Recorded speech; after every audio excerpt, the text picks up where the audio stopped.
Welcome to ABA Generalized, the podcast where we will bring a positive view to the world of applied behavior analysis. We are your hosts, Erica, G, and Ann, here to share inspiring stories, practical tips, and share some of the latest research to help you thrive in your ABA practice. Whether you're a seasoned professional, a student, or just curious about ABA, our goal is to spread positivity, foster a supportive community, and empower you to make a meaningful difference. Every Monday, we'll dive into topics ranging from success stories to self-care strategies and professional growth. Plus, we'll be featuring interviews with leading experts and real-life heroes in the field who are making an impact with their positive approach. Don't forget to follow us on Instagram at ABA Generalized the Pod and send us your thoughts, questions, or success stories to aba.generalized.podcast@gmail.com. Also, be sure to rate, review, and subscribe. So grab your headphones, get comfortable, and join us for today's episode of ABA Generalized. Guess who's back? Season 2. Guess who's back? Sing it, Ann. Back again. Back again. Ann and Erica.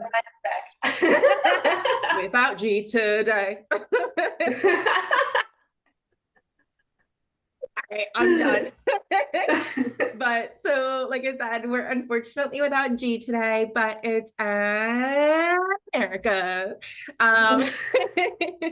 We're here.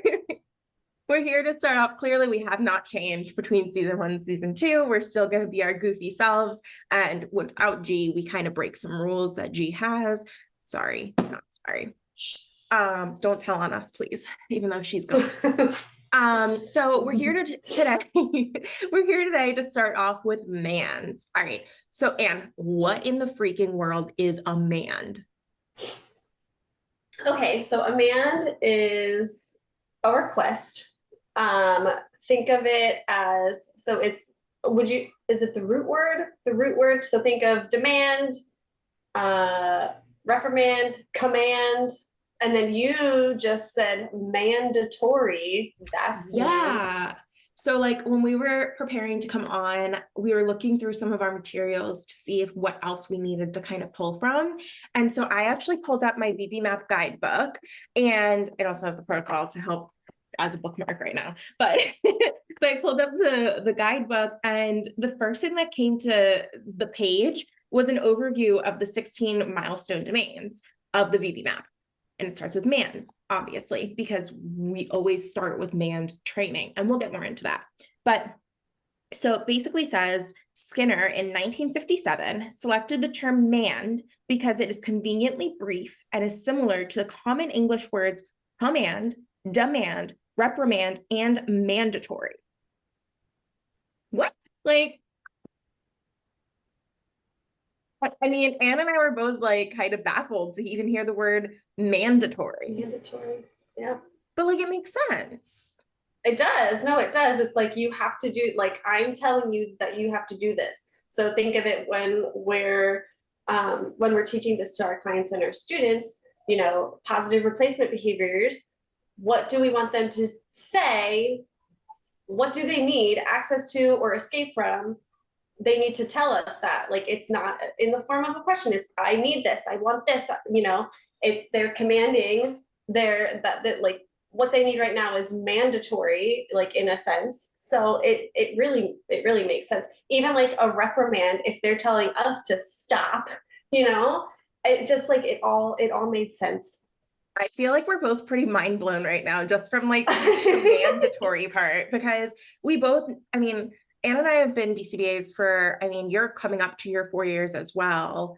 I'm hitting my 4 years soon, but like, yeah, you're almost 4 years, right? 3. No, you're definitely coming 2021, because I passed it like almost a year before I had my son. You're right. You tested right after I did. So like, you're coming up to your 4 years. Like, so anyways, my bottom line is we've been BCBAs for how long? We studied together for how long? And mandatory was never one of the words that came up when it came to man training. So sorry, folks. Like, we are a little baffled right now. Anyways, so Anne, tell us, why is it so very important to start with man training? Well, I mean, and I kind of said this where, so a big part of what we do is we want to decrease these problem behaviors that are interfering with daily living, right? And if they're not age appropriate, if it's, you know, interfering, if it's not socially significant, let's tackle those. And one way to tackle those is we need to replace that behavior with a more appropriate behavior. And a lot of the times that is requesting something. So mandating for something. If someone's crying and screaming and kicking and punching and all of these things because they are hungry, if they need to eat, if they need access to food, then we need to teach them how to gain access to that food. Or if they're, you know, if they want attention from somebody, we need to teach them how to do that without throwing things at them. So just, you know, like it's an easy replacement behavior. It teaches our clients and students to advocate for themselves. It teaches more independence because then we're not like guessing what they need, because that's a lot of things that I know when I was in homes that I would deal with, is that like the parents, they were always like 5 steps ahead, which we kind of train ourselves to be 5 steps ahead too, to like prevent behaviors. But parents are like so automatic to be like, oh, you know, they're getting hungry soon, I'm going to make them a snack, instead of kind of waiting and seeing if that kid will independently say like, I'm hungry, like I need chips or whatever. And I've seen this in schools too, where like, I think learned helplessness comes into play with this, where in order to prevent an interfering behavior from happening, an aide or a teacher will jump in immediately without having that student ask for help, or prompt that student to ask for help before they jump in and give them like the support that they need. And so then they become dependent. Yeah. Yep. And then guess what? It's really hard to fade those services. Mm-hmm. Yeah. And I mean, I think you made some great points in regards to like asking for what they need versus immediately providing, right? So a lot of times, in order for parents to just completely avoid a behavior, they're going to prepare immediately what it is ahead of time and then just give them what they believe. Or like, you're going to see parents, and I was actually just talking to a parent about this that might be listening actually, that they've heard, and they said that they're a victim of this too. You're constantly like giving them, all right, do you want this? Do you want this? Do you want this? Do you want this? Do you want this? Instead of having them at like show, or like providing them with like a menu of some sort to be like, I want whatever, or their device or something. And I feel like we all kind of fall into that too, if we are so overwhelmed with like, maybe a behavior is occurring and we don't know how to appropriately ensure that they're replacing that behavior with the correct command, right? So with that being said, important things to be are, you know, or important things to utilize would be, make sure that you have an AAC device or a text system, or even like a menu, right? Making sure that they're able to even talk or communicate. They don't even have to talk to be able to communicate what they want and need, right? Like, I feel like, I mean, Anne, you had an infant, and I've never had an infant, but like, you know, like they're going to start with like teaching or like requesting by pointing or pulling or bringing you, right? Like that's still requesting. I mean, even our kiddos, they do the same thing. Yeah. And like something that, and I don't know if this comes from, I've been in ABA before I had kids, but I narrate. Like I don't know if it's a natural thing or if it's like an ABA thing, where I just like narrate what you're doing throughout the day, and it just like, it'll help increase that vocabulary. But I don't even realize that I'm doing it most of the time. And then I'm like, oh, wow, like I talk a lot. I think because and that goes kind of like to our contriving of man's kind of discussion. I will say, when I first became an RBT, the first feedback that I got in a home to increase a child's NANS was to literally narrate every single thing. So I think for you, your learning history is to narrate every little detail. All right, like mommy's gonna put on her pants now, pants, or like something like that. I don't know, just kind of like thinking what you would say and do. But even like when I'm playing with clients or like trying to teach my RBTs how to interact and like do man training, we have the item right in front of them most of the time, what they find desirable, reinforcing, right? We start with the reinforcers. Why would you start with anything else? Like, yeah, if you're gonna start with like this earbud case, what kid in their right mind is gonna be, I mean, unless, I don't know, it's like a fidget but like, really, would you start with something they hate or something that like they don't even know what the name is? Like, I said this, did I say this to you or did I say this at work? Where I was like, you're not gonna teach a kid a tie, like to man for a tie, or to tap. Mentioned it to me. Yeah, maybe when we recorded another episode, like you're not going to teach a kid to tack for a tie. Right. Yes. Because why? Why would they care? Seriously, but like you want to, like, if they haven't been pre-exposed to whatever it is, like, what's the point of teaching them to request for it? If they also can't label it, we can't have them request it, you know? But at the same time, like that's when we work on like, I don't know, I have some materials here that I'm working on, but like, you know, just working on requesting for things like, I don't know. This is for like a schedule that I have for a client, but like, you know, maybe they want to play a game or, you know, maybe they want to play magnetiles or maybe they want to do some pretend play stuff, like having them even like go to a paper and request it that way, or like, you know, text or picture, whatever it may be. Right, because mans don't have to be from your voice. It can be pointing, it could be raising your hand, it could be tapping your shoulder. It doesn't have to be from your mouth. Correct. Yeah. Like gestures, they count too. And I think that's also something else that we had wanted to talk about was like prompting for even some of this stuff. So we use a lot of our physical, so like our prompting can be physical and it can be vocal. So it depends on your learner. So say your learner is a vocal learner and they are able to, oh gosh, what is the new way that we said that we're supposed to refer to our vocal versus, is it speaking? No. Is speaking, close. It wasn't speaking or maybe it was speaking versus non-speaking. I'm blanking on what it was. I thought it was. Do we have it written down up here? Hold on. Please hold. I forget. I don't want to like say it wrong and then be like, oh no, we said it in another episode. Hold on. Do we have it up here?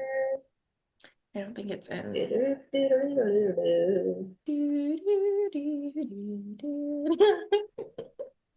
I don't see it in our notes. All right, hold on. What is the correct term for a non-speaker? I think it's non-speaker. Yeah, non-speaking. Okay. Yeah. No. Yeah. Yeah. So I was basically on the right track. So what we do is, you know, for our non-speakers, we use physical prompting, and for our speaking kiddos, we use vocal prompting, for mans specifically. So our physical prompting for our non-speakers are going to be more of, we're directing them to specific items or objects that they might like, or, you know, teaching them how to gesture towards things, teaching them how to point, right? Like that's super important. Like I want something that's higher, so I'm going to point up, you know, or like I want mom, so I'm going to point at mom, and teaching them that physical way to do that too. So like you start with your less intrusive, work your way all the way up to find your prompting. And then obviously you go down the prompt hierarchy as they learn. Same thing with vocal prompting. So you're teaching them, you know, how to say it. Maybe they can't fully say it, so you use a lot of successive approximations, meaning, you know, part of the word. So, and if I were to say to you, say season, give me a vocal approximation of season. Say ça. That was a Season. full approximation. She tried really hard. So we would start with like the lowest, right? So like our independence, where she did it independently, but then work our way up to find the correct prompting, up to like full verbal, and then obviously work our way down as we're working through the actual target. But anyways, I feel like I got off track there. What else could we talk about manding? Well, we can talk about how to contrive a man. So, I mean, I kind of touched on this where like parents a lot of times will, you know, we said this like give, instead of like waiting for like the satiation. So like if a kid has, or not just a kid, but if your client or student has full access to something, guess what? There are less opportunities for them to demand for things. So contriving opportunities means like, okay, we're going to put some toys away or out of reach, or some preferred toys, or you know, if outside is a preferred thing, let's be inside so that they have to man to go outside. And I mean, I've used food as a couple of my examples, but just, you know, we have to be mindful of food and if there's like a traumatic past with that. But like snacks or like special treats, keep them high up but visible so that they can see it and then it's available, but they can't get it themselves. I know that's another thing too, where like I've had clients who, even if things were out of reach, they would figure out how to get it for themselves instead of manning for it. So they would climb counters or refrigerators to get to something instead of asking it. It's like you're doing all this effort when you do have the ability to man for it. Exactly. And I think also going back to like the food stuff too, I know we have a whole episode on it, but like obviously try and keep a good relationship with food. And if you have a child requesting for food, it's fine to an extent, right? Like obviously they're going to request for it, but like don't push it so hard that they're not going to request for the food again. Like if they want crackers, for example, and they're pointing to it and gesturing to it, give that like prompt them to say crackers, even in a successive approximation, and then like provide them with the cracker once. Like don't keep saying say cracker. Oh, say cracker. You want the cracker? Oh, they're not dogs. Yeah, kids are not dogs. Like no, I will leave it at that. Yeah. And we can even like, there's a specific goal in the BB map that you're looking through. I'm thinking of man for missing items. Like you give them one part of something like paper and crowns if your kid or student or client loves to color. If they're really like, if that's like one of their preferred activities, you give them a paper without like crayons or markers or whatever they usually use or that they like, then that's gonna be a prompt in itself to be like, oh, I need something, you know, I need to ask for it. No, absolutely. You know, we want to make sure that we're absolutely pairing the correct things too with that. So like if they're asking for, I don't know, if they want markers, don't provide them with crayons. If they're asking for markers, them with the freaking markers. Don't provide them with the freaking crayons. I mean, unless you're working on something where you're like denied access, okay, but that's a whole other situation. Totally. If we're working on specifically manned training, focus on exactly what they're requesting. Because the more that we also limit what their like reinforcers are from their mans, you're going to see less likely of that mans because they're not going to have that trust. They're going to be like, all right, well, you are not giving me what I'm looking for, so I'm done. So I'm not gonna ask for it. Yeah. Yeah. And that's like another thing where if making sure that what you're working on, what your specific man goals are, that you have them and that you are able to give it to them every time in the beginning when you're teaching this, every time they ask for it. Because the quicker that they get that, and I'm saying like immediately, you know, like we talk about like within 3 to 5 seconds, they should get that. They should get that immediately so that they pair it with like, I said this thing and I got it. And this is the thing that I asked for. You don't want to delay it too much. That's a whole other goal. Again, this is just specifically like we're training them, and then you know, as you see it really take off, then you can kind of put in that more of a, like a natural delay, or like, we're doing this right now, or that's not available. You know, of course, you want to make sure that the things you are targeting are like feasible for you too. Yeah, absolutely. And like Anne said, like delayed reinforcement is a whole other situation that we'll get into eventually. But I do want to put in here, like, you know, one thing that the BB-MAP guidebook also mentions in terms of the absent, weak, or impaired man's repertoire, which is a whole part of our barriers assessment when we do the BB-MAP.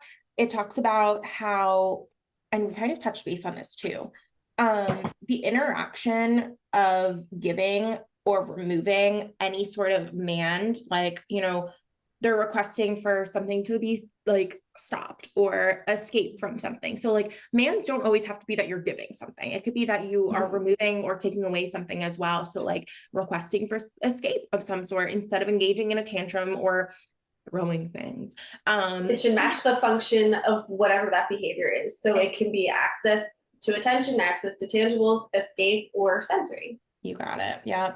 So I do want to make sure that this is also mentioned that, you know, manding allows, this is exactly from the book, manding allows the adult to provide the relevant consequence, so like delivery or removal, at a point in time when a consequent is most valuable, thus increasing the adult's status as a conditioned reinforcer for the child. This interaction contributes to the bonding process. And begins to establish a foundation of social relationships. So our manding is the foundation to our social relationships. If a child is impaired in social, that means that they're most likely impaired in mands. So I also find that interesting too, because that's something else that we don't ever talk about, right? Like, I didn't even think about that until just reading this sentence. Yeah, same. And I read this, I feel like I read this book like almost all the time. Just for leisure. No, for work. I actually will say, I haven't used the BB-MAP in quite some time because I don't have really littles. I have a couple littles, but like, I haven't used the BB-MAP in maybe like 5 months. So that's why I haven't looked at this part in a while. But anyways, yes. So just remembering like mands are good for our kids to learn. So this way they can, you know, remove an aversive stimuli or obtain something that they really want. And it creates great social relationships. Anything else that we should probably touch base upon in regards to mands? And I want to go on a rant. go for it. Let's discuss targeting more as a mand, the word more, and why more is a bad word. It's a curse word to Anne. Actually, she's cursing right now. It's a bad word. Tell me more. Talk more to them. So I remember in the very beginning of my ABA career, this was a common thing to teach. Very common. And it wasn't great because more is such a general term. It can be easy. Kids pick it up pretty quickly from what I have seen, but then it's like, more what? What do you want more of? I don't like, if you don't know that kid or the client, if you're brand new and they're saying more, it's like, okay, I would love to give you more, but I don't know what. It's not specific enough. We want to make sure that the mands we're teaching are specific so that we can meet those needs. Yep. If you're trying to expand the sentences, because you know, at first, if sometimes we might have to initially start with one word mands, and then we grow like to I want or I need or give me, you know, so that we can expand their vocabulary, but more is not one of them.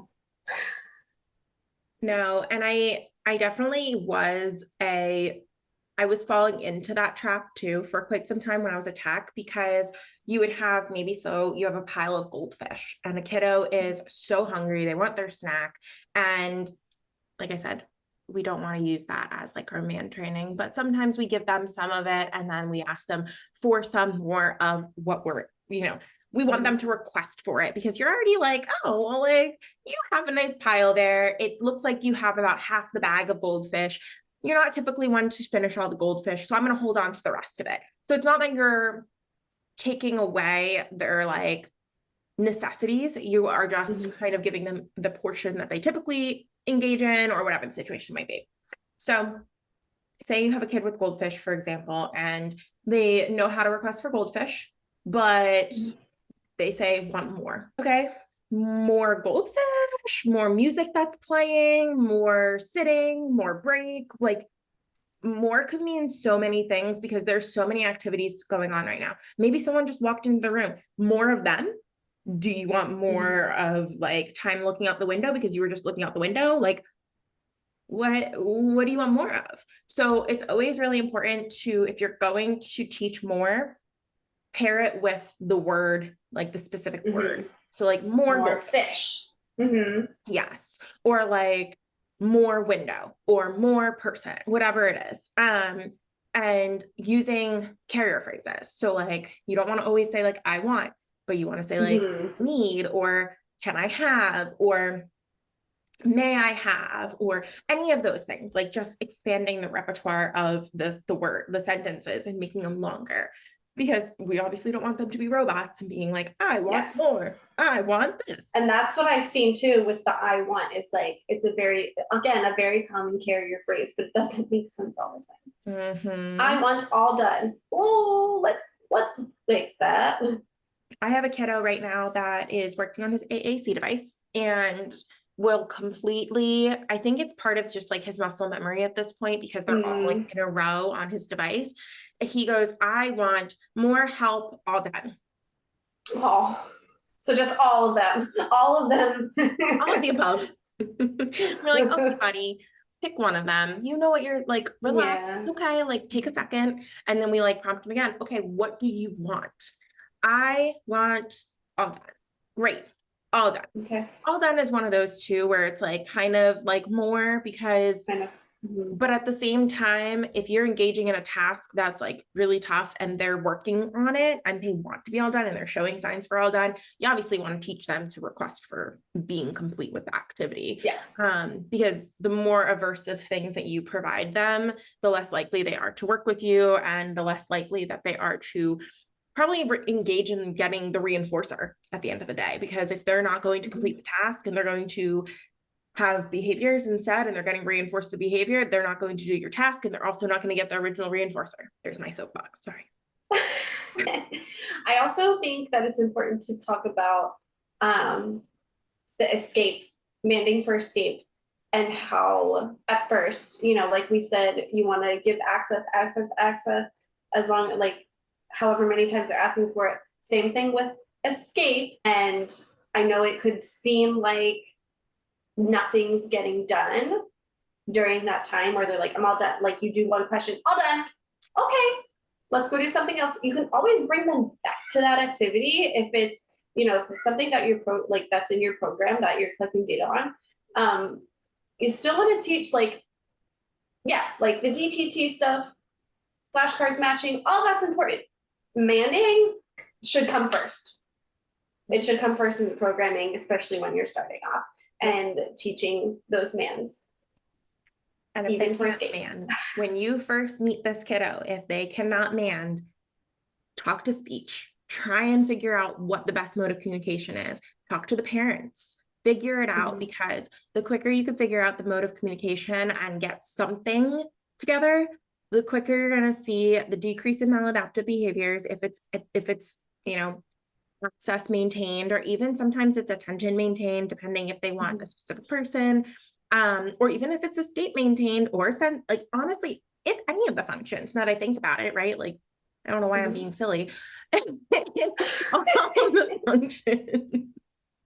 Like it helps with them being able to request for escape, access, attention, and sensory, as Anne had already mentioned before. So once again, make sure that you're teaching your kiddos these mans to start off. And man's over everything.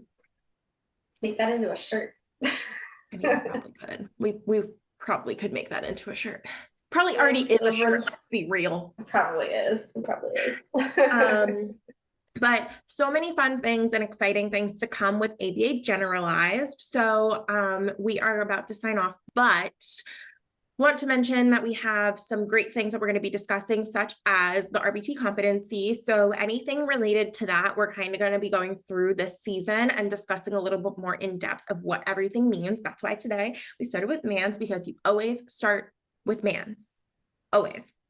And then we also have some wonderful guests. We're really excited for one of our guests to come on. Actually, we're going to be recording with them soon. And so look for that as well. But yeah, thank you guys so much for listening, and don't forget to keep on listening.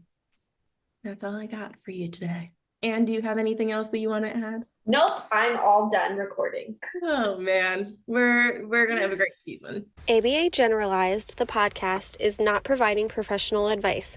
Please seek a professional in your area for specific advice and support.